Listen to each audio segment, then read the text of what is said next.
Right, how's it going, guys? Welcome back to another video. So I've decided that I just want to show you a quick update on my Pinguicula collection.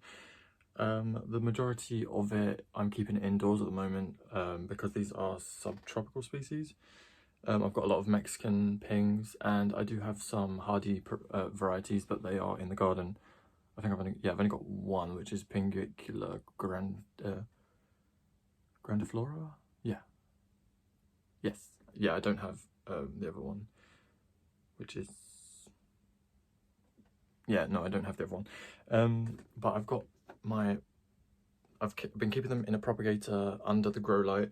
The reason I keep them in the propagator is for increased humidity. More like, they don't necessarily require it in here because it's quite humid anyway, but I keep them in here because I'm relatively low on rainwater. So by keeping them in here, they don't dry out so quick, and they seem to really be loving it. And they have put on a lot of growth since, since bringing them in. Yeah, because I brought them in really late. Did I bring them in January, I think? Yeah, it was about January, I think, from the greenhouse.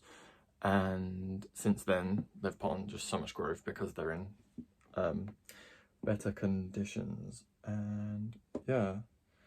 I did pollinate some of them and the seed pods grew but didn't come to anything. Like, I opened one of the pods and there was no seeds that I could see. They're very tiny seeds, but it didn't look like there was anything in there.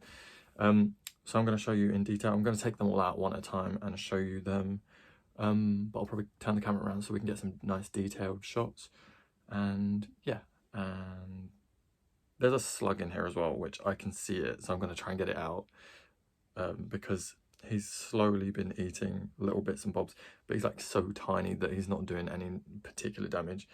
But it would be nice to remove the slug from my room. Right, so I'm going to turn the camera around and show you guys them in closer detail. Right, so I guess I'll just work through them. A lot of them don't have labels because they are propagations. So this one here is a Weezer. And this would have been a propagation that I did just by leaf pulling, and this has put on a lot of growth. You can see, if you just see at the bottom, you see the smaller leaves under there. That's what it was when I brought it in. It was just a really tight, compact rosette of small, like, they're called like winter leaves, but they're just leaves where the plant's not necessarily going dormant, but it's kind of resting. And now he's bringing out some larger, more carnivorous plants. Carnivorous leaves, sorry. And what's interesting as well is, I don't know how well it's going to focus, but you can see all along the stem, the flower stem, we've got little tiny hairs with little sticky bits on. So this is the flower of the Weezer. It's a really nice, like a fuchsia pink, I want to say. I don't know if that sounds weird, but yeah, it's really pretty. So there's that little guy. Right, and then next up we have this is a little Tina, also a pulling. So Tinas ordinarily have really large leaves, but this one, well, I mean, this one's only a very young one, but it's at the moment really nice, like really small and compact. But he's growing slowly but surely. Then we've got a bit of a tangle of flowers going on up here. Let me pull out this large one. Yeah, the flowers are growing in and throughout, and again, just slightly tangled. I'm not too worried about the flowers. I don't grow these for the flowers, so we're all good. Ooh. And they're so fragile, they just rip really easy. Right, so this one is a Weezer, and it's growing like that. Looks so pretty, almost like a cabbage look, and it's looking really nice and healthy, and it's got so many flowers. You can see it's the darker colour again, whereas the Tina has light. But like I said, I don't grow them for the flowers.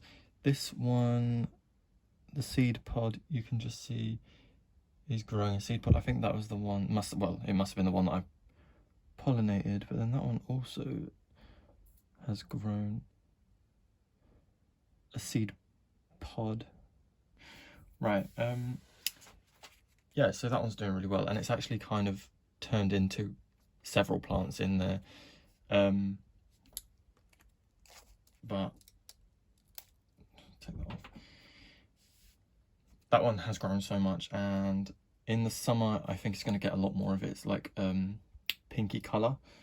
They go really quite pink. Right. Oh yeah, interesting. Right, okay, so this next one is my original Tina, which was the largest. Like, they grow like this size here, bigger. And this one has actually stayed so small. You can see that the new leaves are starting to get a bit taller now because it's going to start putting on a lot of growth. But this was one original plant when I bought it last year, and so just a single plant, and it just they self-duplicate in there, and then you can divide them. Often they end up breaking or being damaged because they're just so fragile. But it's really interesting that that one has stayed so small. Okay, right, next up, let's go for a different one. Right, so this one here is my Aphrodite, or Aphrodite. I think it's pronounced Aphrodite, but I'm not entirely sure. And this is a very new one to me. I got this about a month ago, potentially, and it's grown so much. It's starting to get some of its colour. It goes like a purple, and the leaf here, that's a flower. Right, so don't mind. This flower looks very similar to the Tina flower, but it's obviously not. It's the Aphrodite. But this is rapidly becoming one of my favourite ones because I just love the leaf shape. There's another flower coming up in the centre. I am trying to propagate this one at the moment, but so far I haven't had any success. Well, I mean, I've taken the leaf propagations, but they haven't started growing yet. So they haven't died, but they just haven't really done anything. I'm going to need to move a couple of these so I can get some space. Right, and then here we have a Tina. And now this was a pulling, so I actually propagated this from a single leaf last year. And this is the exact like spitting image of what my original plant looked like. It was just one single growth point, and a really nice, big, healthy plant. Now, this ordinarily would be covered in fungus gnats, but because I've been keeping the propagator lid on them, they've not been able to catch the fungus gnats. So I may keep one of these outside of the propagator just so that I can really tackle the gnats in my room. Because I do get a few, I see maybe like 3 or 4 a day. So it would be best to have one of these outside of the propagator. But that is just so beautiful, and it's such a limey green, like a really nice pale green. Right. Right, next up, I think this is another Tina. Yep, it is another Tina. So this one is growing beautifully. You can see how small the leaves were, and then they've started to put on a lot of really big growth. And this is just, that is just a lot of old dead leaves from when they were out in the garden. But you can really see how rosette this is.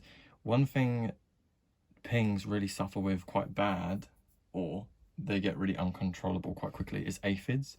So you really want to make sure you don't get any aphids on these, because they're really hard to get under control and they can really wipe out your plant quite quickly. So, but if you do get aphids on your pings, take some pullings and propagate it. Obviously, when you take your leaves, check it over for aphids, make sure there's absolutely nothing on there, and then propagate them so that if you do lose your main plant, you'll have some backups. That's just one way of dealing with it. I'm going to go through and get rid of all this afterwards because it looks a bit ugly, but that is so pretty. It's like a green rose, isn't it? It just looks so succulent and so like, I don't know, you just want to bite into it. Right, this one isn't marked. I think this is an Esseriana, looking very unhealthy, I have to say. I don't know what's going on there, but it doesn't look very good. And you can see that I've taken some propagations of it before, which I don't know if you can see. You can just see that little speck starting to grow on that one and on that one. And this third one, nothing as of yet, but that is as simple as it is to take the propagations. You literally just pull the leaves off. Well, that's what I do. Pull them off, leave them in the same pot, and let them grow. There's a woodlouse in there. I'll leave him. He's not doing any harm. So these are growing really nicely. This is another Tina. Yep. Oh, look how beautiful that is. And they're just in 6cm pots, so they can really, you can really grow them in very small pots. This is a 9cm pot, but last year These were in 6cm pots, and they were larger than that, and they just really looked good. But they don't require any, because they're so shallow rooted, they don't require a deep root system. They don't require much at all. So I don't know what's going on down there. There's a lot of sphagnum moss in the bottom. Yeah, but that one's looking really healthy. They're looking so good. They're so pretty. I love the Tinas. I really like the Weezers as well, because the Weezers get about that big. No, a little tiny bit bigger, but they stay more uniform, whereas the Tinas get all this like funky shapes on the leaves where they kind of go a bit curly whirly. Right, this one is my Esseriana. The label was marked, like rubbed off, but I can just tell that this is the Esseriana, and it has proliferated quite a lot. In the summer, these get really, really nice pink coloration, and the lips, you can see the lips on like the edges of the leaves are starting to curl up and make a lip. But, oh, there's the little slug, you see him in there. I'll get him out in a second. The lips really curl up and they look so good. So I'll actually insert a picture of this one over the screen, was it? Over the, you know, so that you can see the coloration, because this one is really one of my favourites for the colour. Same as the Weezer. They've just got such good colour. Right, okay, so let's plonk him back in there. And then this tub here, which is really wet. But this is my current propagations.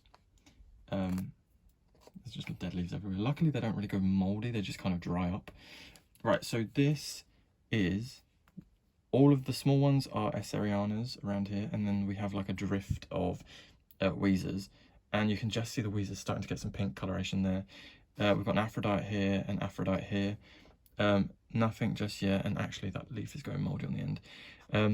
Nothing yet on those two, but you can just see how they form so quickly. Like before the leaf has even died, we've got a really mature plant baby, and that's literally how quickly they grow. So that I'd recommend propagating them if you have them, and they grow so quickly, and they just do really well, especially in my care. I don't know if they are difficult to look after for anyone else, but I've really never ever had a problem with them.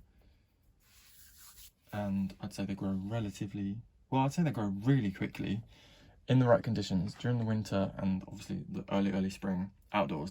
They grow very, very slowly, but in the right conditions they literally grow so quick. Right, and then here we have, I didn't label these. Oh, it looks like there's been a slug in here. Right, so one of these is the Aphrodite. I think it may be this one. And then we've got the Pinguicula Rotundiflora, which is this little guy. He has not put on much growth at all, and he's so tiny and sweet. But he stays relatively close to the propagator, so I'm not expecting he's going to get too much bigger, but I think he's going to grow a lot of leaves, and at the moment he has kind of just been growing tiny leaves. And then we have a cross, which I don't recall the name. I'll put it on screen if I can find it. But these ones I bought recently off Facebook. And well, I bought the Aphrodite and the Rotundiflora and the Aphrodite, and then the seller kindly sent me a freebie, which was lovely. But these ones aren't too much to look at just at the moment, because they are really, you know, just getting established. I just watered these the other day, that's why they're looking very wet, but I let them get slightly dry between watering. And then just to finish off, I will show my my Pinguicula terrarium, and this is doing so nicely. It's really looking pretty. These are Esserianas, and you can just see how beautiful they've established, and I'm so glad they are all like single plants. Oh, they're so pretty. And in the summer, I don't think I'm going to take these outside. I think I'll keep them just in a sunny spot, but they're going to get some really nice pink coloration, and I'm really liking how the moss is coming in. It's looking really pretty. No, it's looking really established already. Ow, I think I just got like a tiny splinter off that wood. Trust me to hurt myself. Right, yeah, but these are looking just so good. Let me know what you guys think of these, because I think they're really established nice. I don't know if I need to wipe this glass down or whether it's just kind of the texture, but how pretty is that? And then when it's obviously balanced on the wood, it's just a really nice feature, and it's like grown so nicely. And that there is about the size that they got last year. They didn't really get much bigger than that. My main plant, this one, but then it did obviously proliferate into this many. So I reckon this is going to be something I'll have to change each year, but for this year I think it's going to look really good. Yeah, and that is all my pings that I've got in my room currently. Right, so I hope you guys enjoyed seeing that really quick update of my pings and how they've been growing. Oh, itchy. Yeah, so I just wanted to update you with how much they've grown, because they're gonna continue to grow that quickly. So yeah, and they've been getting quite a lot of attention on my channel. I know a lot of people do like seeing the pings. So if you guys enjoyed, please leave a like and subscribe if you want to see more. If you've got any ideas of what you'd like to see, or if there's any trends going around that you'd like me to do, or like tags, anything, just leave it in the comments and I'll get back to you. And I'm definitely always open to video ideas, so please do suggest some stuff down below. But yeah, other than that, I hope you guys had a lovely day, and I'll see you guys in my next video.